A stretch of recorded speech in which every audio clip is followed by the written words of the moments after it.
Bom, hoje eu estou aqui para falar sobre o meu primeiro vídeo do canal. Eu queria englobar várias coisas que eu tenho conhecimento, como um pouco de finanças e filmes. Então resolvi englobar os dois. Esse canal se chama Nogueira Félix e estamos aqui para apresentar ele. Nada melhor do que no primeiro vídeo eu falar sobre uma figura icônica, Steve Jobs, que foi muito famoso por criar a Apple.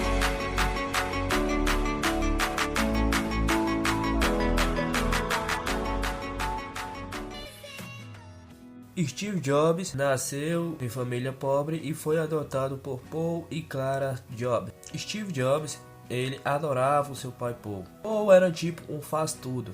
Paul era um construtor, marceneiro. Steve Jobs adorava ele. Então, certo dia, Paul apresenta um dos seus gostos para Steve Jobs. Steve Jobs se apaixona pelo lado mecânico. Paul tinha o hábito de reformar carros antigos em carros novos. Então Steve Jobs se apaixonou por isso. Então, todo final de semana, Paul e Steve saíam às ruas da Califórnia para encontrar placas de vídeos em ruas velhas. Steve Jobs também conheceu muitos engenheiros, muitos químicos, que ele adorava conversar, passava horas. Até que um certo dia ele encontrou um clube, foi onde ele conheceu Steve Wozniak. Certo dia, esse mesmo amigo Steve apresentou para ele uma placa de circuito que dava para digitar nos sensores. Hoje em dia isso parece super comum, mas antigamente isso era muito complicado. E foi Steve Wozniak que foi o primeiro a digitar nos computadores. Então, depois de um tempo, Steve achou isso maravilhoso e resolveu vender. Foi então que eles foram se apresentar em uma pequena palestra, aí onde teve um comprador e negociou com eles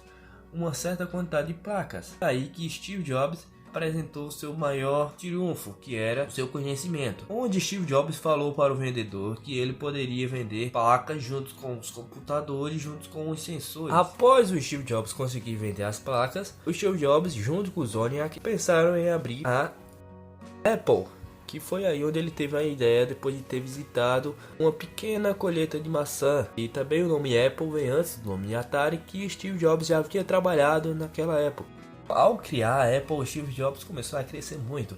Com seus 22 anos, Steve Jobs já estampava várias capas da história. O que eu tô basicamente querendo dizer com isso aqui é um pequeno resumo, porque eu vou dar uma pauta bacana no próximo vídeo, falando mais sobre Steve Jobs e seus dois filmes, que são dois filmes bem interessantes, são um pouco diferentes um do outro, mas são dois filmes interessantes. Então é isso, gente. Se inscreve aí no canal, deixa like e valeu, até a próxima.